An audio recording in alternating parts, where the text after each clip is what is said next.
At this point, you all know that I enjoy Payday 3's core gameplay loop more than Payday 2's, but that's about the only area where I think the sequel outdoes its legendary predecessor. Of course, Payday 2 had 10 years of development to get where it ended up, but I refuse to allow Payday 3 a free pass to forget the many lessons learned by the second game anytime soon. So let's talk about what Payday 2 does better than Payday 3, in the hope that just maybe these excellent features and mechanics can find their way ported over sooner rather than later. It's funny actually, just as a little aside, I've spent years theorising on new potential features for Payday 3, so it feels strange just over a month into the game's development cycle to be calling back to the old ones I'm already missing. But, as Boris Johnson once said after resigning fairly disgraced from the position of UK Prime Minister, "But them's the breaks." Let's move on and help Payday 3 to evolve and learn from the lessons of the past. First of all, I put this question out to followers on Twitter to get a bit of perspective and make sure I wasn't barking up the wrong tree. And honestly, it was a bit of a depressing exercise. So many commented on the same wide range of missing features that it would be impossible to credit every single one of you, but do know the feedback was massively appreciated and has helped to shape this video. Starting off, of course it goes without saying that we all want to see an offline mode return to the game. There's no reason for me to rehash all the always online concerns. I already have 2 videos dedicated to the topic, and I think the server madness at launch should stand as an example as to why offline needs to be added. People are still cheating and pirating even with the DRM, and I think it's now time to pivot. But outside of what seems to be a fairly obviously requested feature, there are over a dozen other additions I've seen people craving from the backlog of Payday 2's many updates. Immediately, this brings the crew AI to mind, who started off as about as useful in a heist as Eddie was in Heat Street, but evolved into powerful customizable allies who genuinely make solo play viable and fun.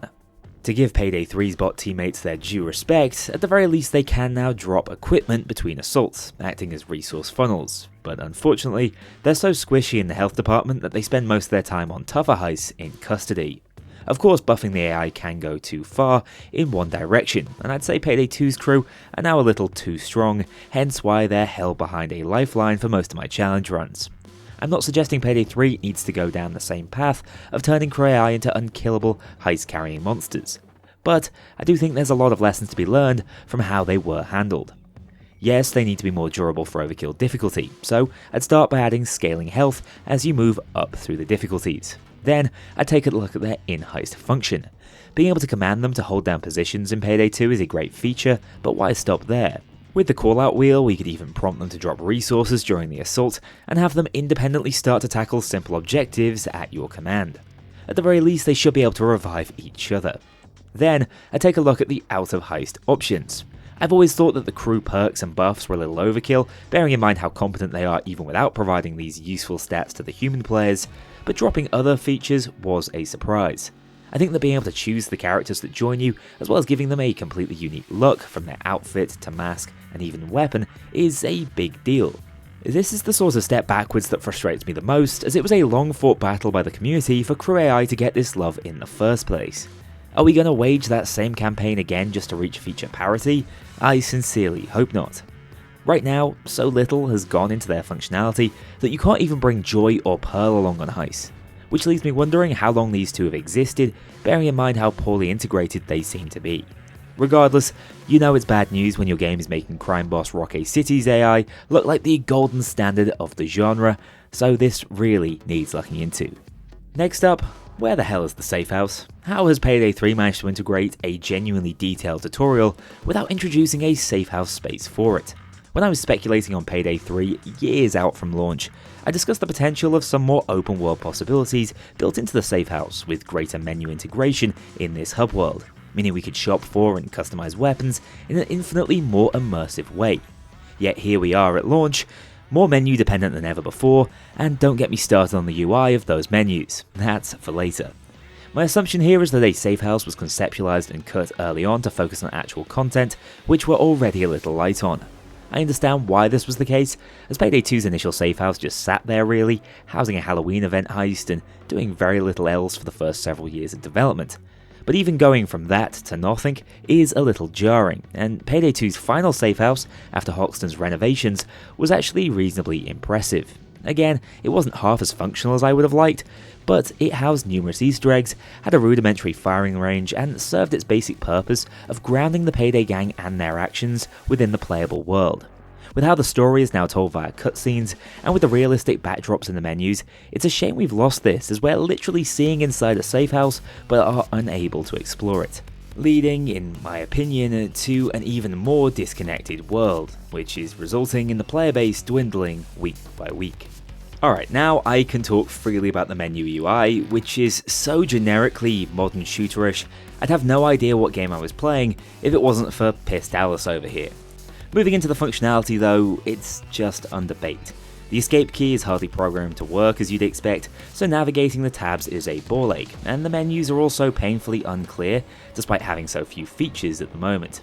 It is nice that we can have 7 different loadouts with separate skills. This is an instance of Payday 2 design making the leap across generations, but what sucks is that none of these can be named, so you will be left clueless as to what you're working with after any sort of time away from the game.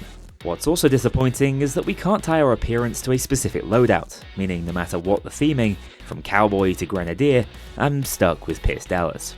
This makes changing your appearance between heists a massive pain, requiring loads of micromanagement through more of those generic and confusing menus, with very little payoff bearing in mind how limited our customization options are at the moment. I was so looking forward to doing a few episodes of Mask of the Day for old time's sake, but to be frank, the mask and customization options were better at Payday 2's launch. We also need to be able to reorganize our inventories, and the vendor inventories need to actually be sorted. Right now it's set to sort by unlock level, making it hard to pick out a weapon that suits your build if you're not intimately aware of what each one already is. And don't get me started on the shit show that is the challenge menu. Pure challenge progression was already a problem, but making thousands of challenges that are impossible to track individually really did set the whole system up for failure. I hope to see an entire revamp of not only menu functionality, but also its design, because right now it's symptomatic of Payday 3's lack of soul. Also tied to this problem, where the hell is CrimeNet? We know it still exists, Shade was even retroactively linked to its server functionality, yet the initial concept for it as a matchmaking tool that modders have attempted to patch back together were abandoned in favour of one of the least scalable methods of showcasing available heists I can possibly imagine. Now we just matchmake through this horizontal menu without being able to view open lobbies or even set a preference for stealth or loud, meaning the server you're placed in is a complete lottery. Even outside of the excellent functionality CrimeNet provided, making it much easier to find the right lobby for your gameplay preferences, this mission slider has exactly zero personality. Virtually every creative idea Payday 2 launched with has been replaced in favour of an immensely generic, off-the-shelf solution, which just serves to rip the heart and soul out of the game.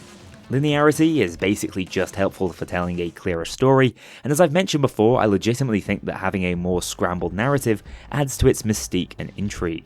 Few people just want to play from left to right every session. Also, what the hell are they going to do if we end up with dozens of heists? Will we just be expected to scroll through this list for half an hour to find what we want?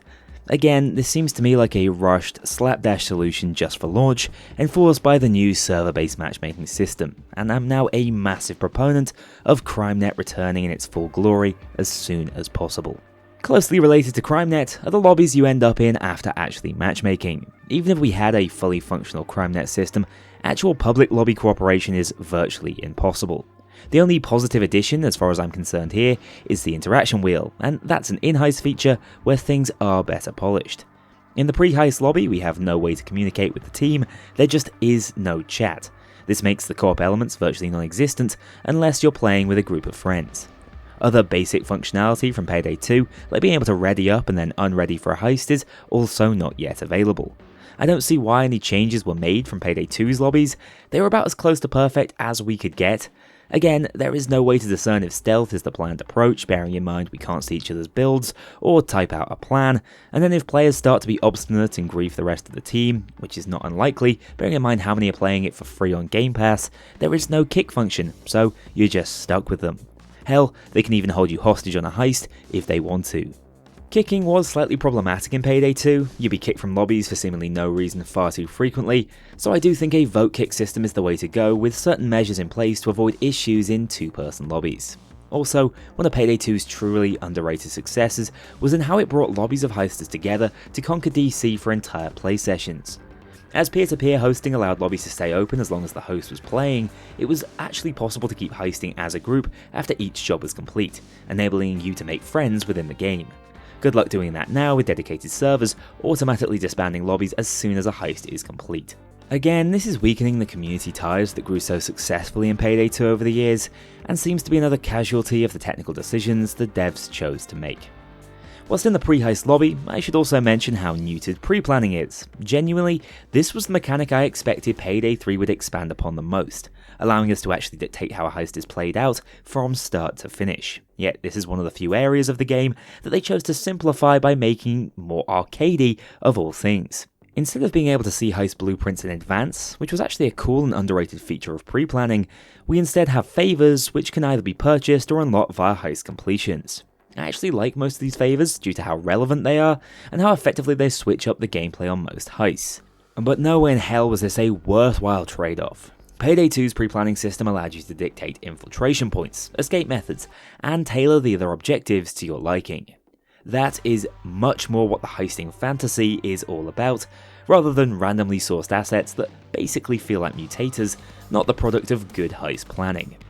Initially, I assumed these were unlocked by completing additional secret objectives within a heist, as with No Rest for the Wicked's Wixia intel, but no, to this day I have no idea what the purpose of that side objective even was. Instead, they're just unlocked at random for heists other than the one you just completed. Somehow, moving forward, these unique favours need to be better integrated into a more complete pre-planning system, as it just isn't good enough right now. Again, there's an incredibly disconnected context to their very existence, making Payday 3 feel more gamey than it should. Somehow, it's launched with a more basic pre-planning system than launch Payday 2's original assortment of purchasable heist assets. It really is an incredible step backwards for the franchise. Speaking of missteps, I don't think there's been a greater misstep in the eyes of the Payday community than the game's progression system. At best, you tolerate and play around it, at worst, it made you quit the game. Now, I don't think Payday 2 had the perfect progression system, especially at launch. Payday 2's primary issue was with heist reward balancing, resulting in fairly boring repetition being the best way to power grind even to this day. Diamond Store ECM rushes still remain uncontested.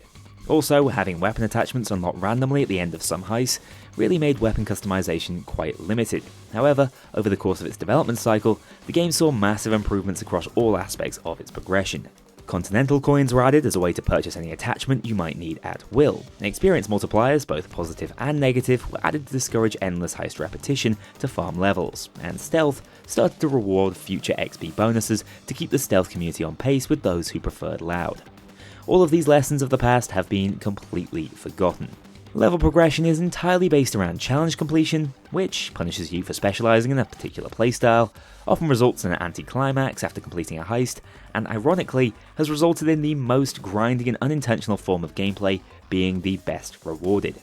This just isn't sustainable for the game in the long run. We already know that improvements are coming to progression, as we seem likely to move towards a hybrid system where heist completion is consistently rewarded, as seen in Payday 2.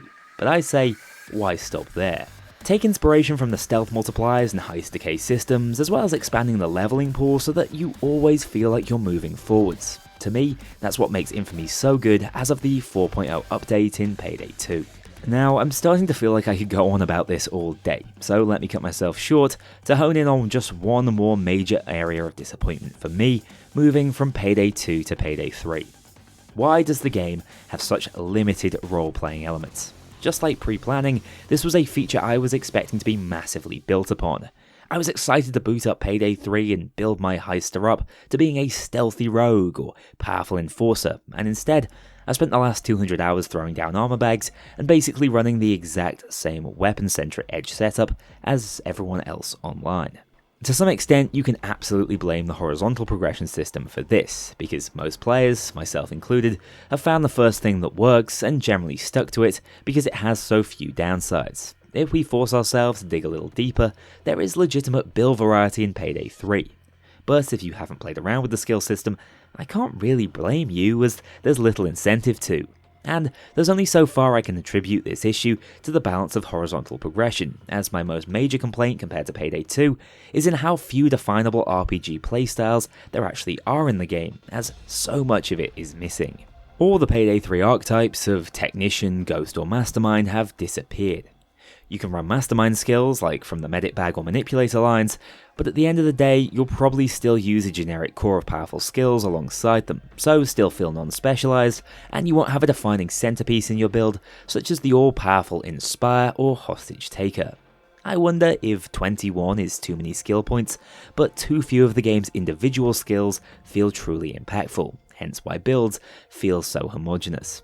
Equally, I sort of like that damage skills are weapon type agnostic. It means you can try interesting variations like no-scope sniper builds or zero recoil SMG setups, but again it's remove that element of roleplay and specialization. I can't ever be a pistol specialist because I'm just using generic weapon skills alongside a pistol. The fact that I'm using a pistol is pretty much irrelevant to the equation and tantamount to nerfing myself for content. So, after thinking about this for a long time, I would actually like to see weapon type specific skill lines return in the future to enable these more individualized builds. Otherwise, why wouldn't I just slip the VF7S or SAA144 into every skill setup? Finally, where the hell are the classic heisting tools? The SAW and C4 were inspired additions to Payday 2, launching with the game and becoming mainstays of the franchise ever since. Many people roleplayed around their utility entirely, and it actually created an interesting niche for players who were less inclined towards the FPS horde shooter mechanics, but still wanted to bring value to the team, leading to new ways to complete certain objectives, and undoubtedly adding a ton of replayability, which again is lacking from Payday 3. I know these tools are hard to balance, it's why the ECM Jammer has been so heavily neutered, meaning another top tier role-playing option now barely exists, but I think what they bring to the game is worth so much more than the potential balancing equation the team will have to work out. I am shocked to see them gone, and just think it's another symptom of why Payday 3 feels less unique within the genre. So those are all the major Payday 2 features that have been robbed from the sequel, but there's so much more I see requested on streams and in my own comments. A proper jukebox to allow us to listen to our favourite tracks at all times. I know the music was tailored to each heist, but this being omitted feels a little bit like a your opinion and my choice kind of issue, and I don't see how giving more options to the player base could ever be a bad thing. We absolutely should see the value of loot we're stealing. It induces a dopamine spike and creates a clearer link between the action and the reward. Weapon stats have been painfully dumbed down too, right back to how things were for release Payday 2, which was a massive point of contention back in the day, meaning we really are just going around in circles. Numerical feedback is simply superior, and there's nothing stopping the devs from displaying the bars alongside numbers. Unique ammo types have also gone missing in between games, meaning there are few ways to cause explosions, and fire damage is gone altogether. Again, this was an area I expected to be expanded upon in Payday 3, with the likes of hollow point rounds, and instead we've regressed to having no such customization at all. And there you have it, rant over. What else would you guys like to see in Payday 3? Perk decks were a popular suggestion to try and get more distinct playstyles in the game, and I also saw many people bemoaning the lost weapon classes, such as explosives, secondary SMGs, and of course LMGs. I would say for certain that we will eventually get an expanded melee system in this game, and I wouldn't be surprised to see even more specials, such as returning medics in the future. My personal desire is a little bit of an odd one, but after grinding for hundreds of them at launch for Mask of the Day, I sort of miss the loot drop card system, which always offered another dopamine spiking incentive to complete heists and keep playing the game. That all said, contrary to popular belief, I don't just want this to be a Payday 2 remake. I like that the sequel has tried to evolve the series, but some of the missing quality of life features are criminal. For me, this ended up being a bit of a sad process, as I slowly got to grips with just how far Payday 3 has to go to be as feature-rich and approachable as its predecessor. And I say all of this with a ton of respect for the Payday 3 developers and a genuine love for the core gameplay. I still think it's excellent, just sorely let down by many other elements of the game. Now, if you want a new PC, maybe to play Payday 2 or its sequel as the updates begin to roll out, head down to the link in the description and check out my range over at Apex Gaming PCs. For the entire month of November, you can get 10% off your purchase, and I'm told it's free delivery in the United States. Thanks a lot for watching this video. It's not what I want to be making a month or so into Payday 3's dev cycle, but I do think there's a lot of value in collating all these features we feel we're missing and sharing them actively. It's one thing shouting from the rooftops that something's broken and you hate it, and another thing altogether trying to constructively come up with some actual solutions to the problems. So, I hope all of you on either side of the Payday 3 opinion spectrum can see why this video exists. Thank you so much for watching, take care, and I'll see you all very soon.